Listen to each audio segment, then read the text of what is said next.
Hi there, Karen Flaherty here from Living by Human Design. Hope you're doing well today. Hope you had a great Memorial Day weekend in the beginning of the summer. Hope you're able to get out more now. And this week we're talking about the gate 35. The sun has just moved into the gate 35, and it's the gate of progress.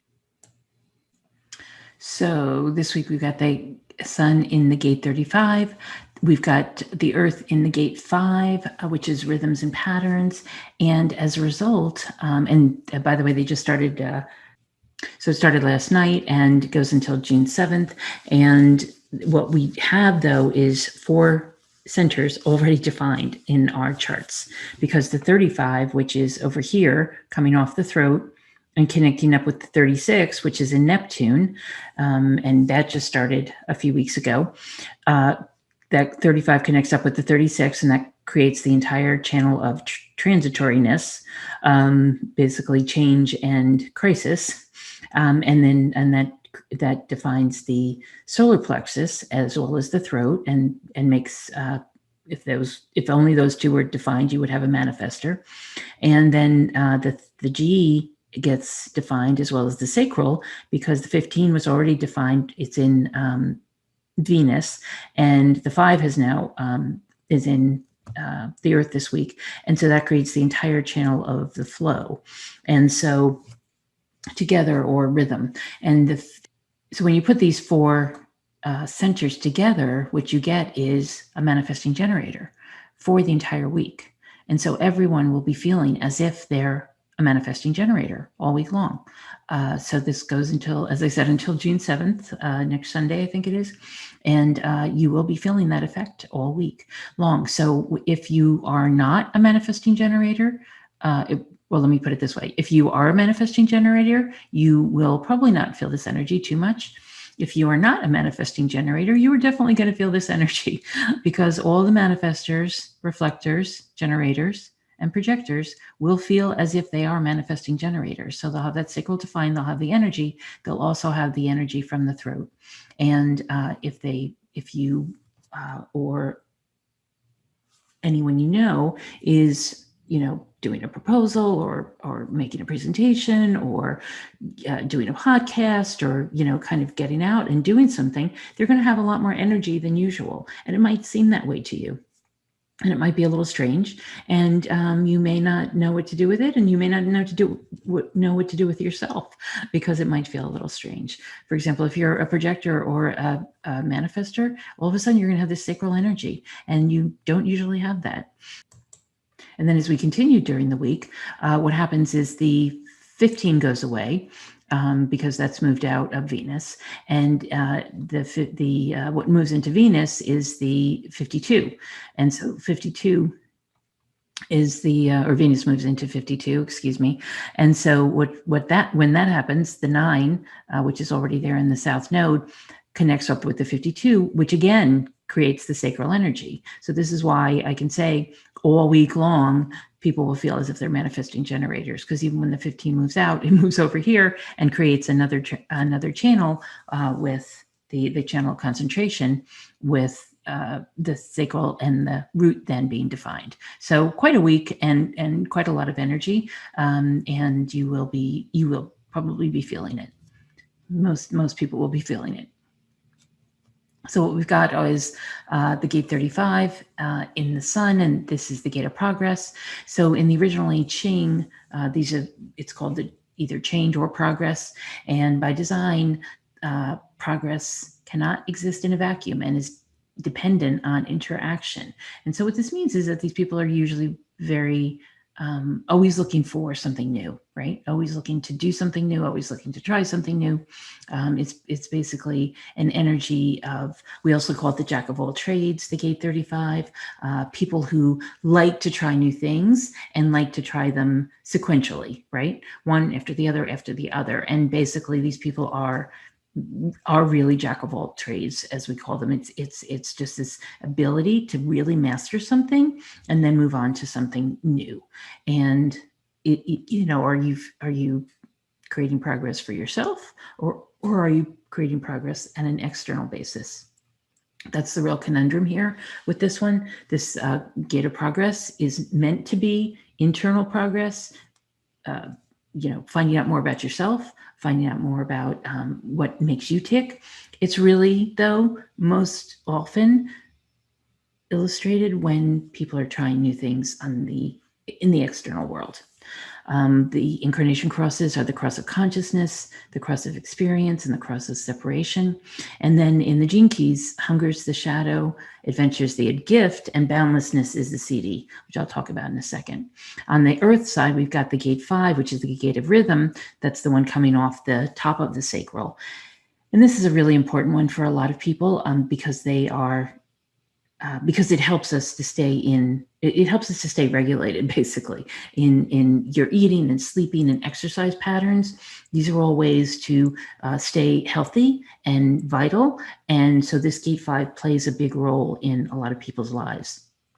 It's the kind of thing that has somebody wake up at the same time every single day, no matter whether it's the weekend or vacation or any other thing that's going on. That's the gate 5. So this is a fundamental attunement to natural rhythms. These will be the natural rhythms of your body. And then it's about waiting as an active state of awareness, that you can wait for the right timing and doing things in a pattern and rhythm that works for you. And so in the gene keys, we've got impatience is the shadow, patience is the gift, and timelessness is the CD. And so in the gene keys, the gate 35 is actually called the gate of adventure. And so Richard Rudd says adventure isn't necessarily about doing new things. It's about doing the things we already do in a new way with a new kind of openness and awareness. And so, as I said, the shadow is hunger. Hunger is the hunger for change, the hunger for doing new things, trying new things, whether it's new foods or new ways of doing things, or new exercise, or a new career, or things like that. Any of those things that you change up can bring about change in your life, right? But as I said, the change here is supposed to be internal. It's supposed to be about awareness. It's supposed to be our own consciousness.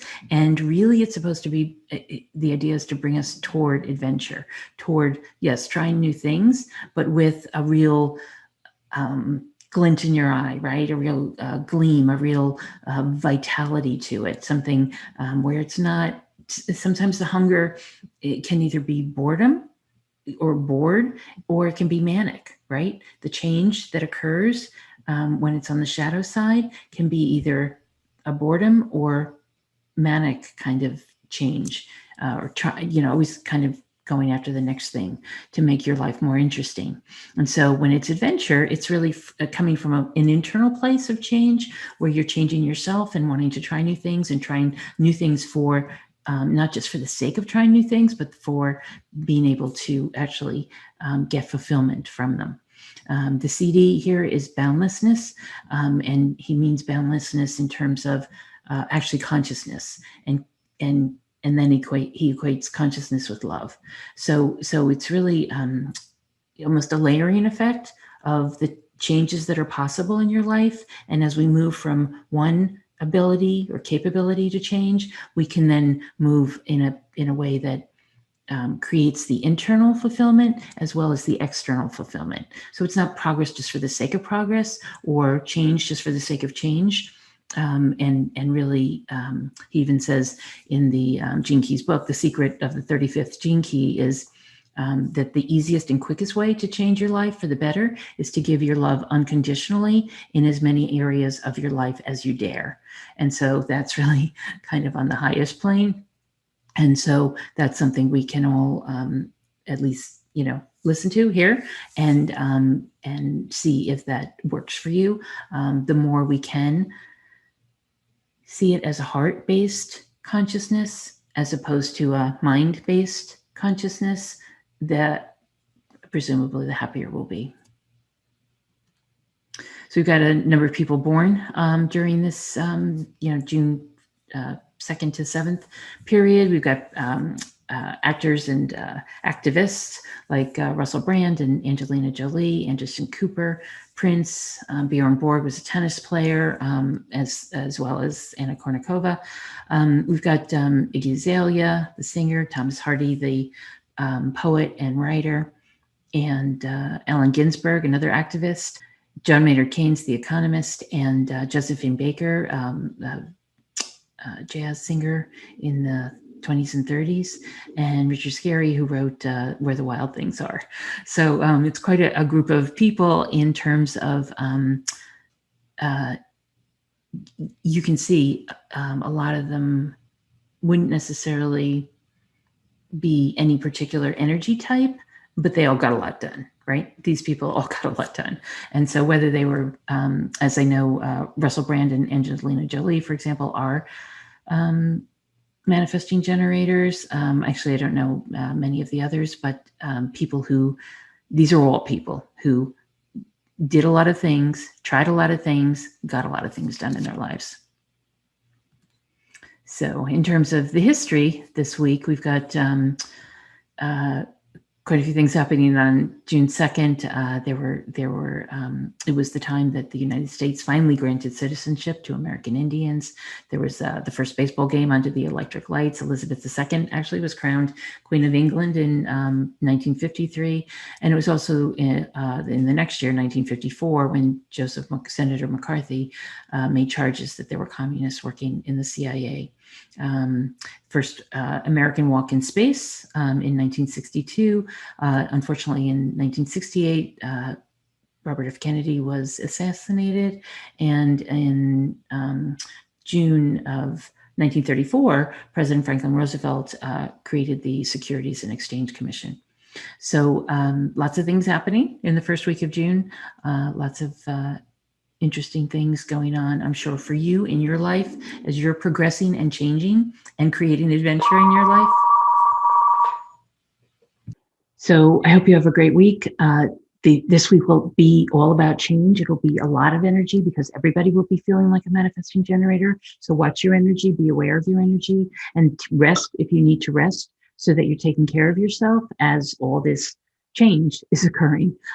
Also, try to make it an adventure. Find out about you, find out about what really works for you, what really fulfills you inside, so that you can then express it outside, right? That's really what this is about.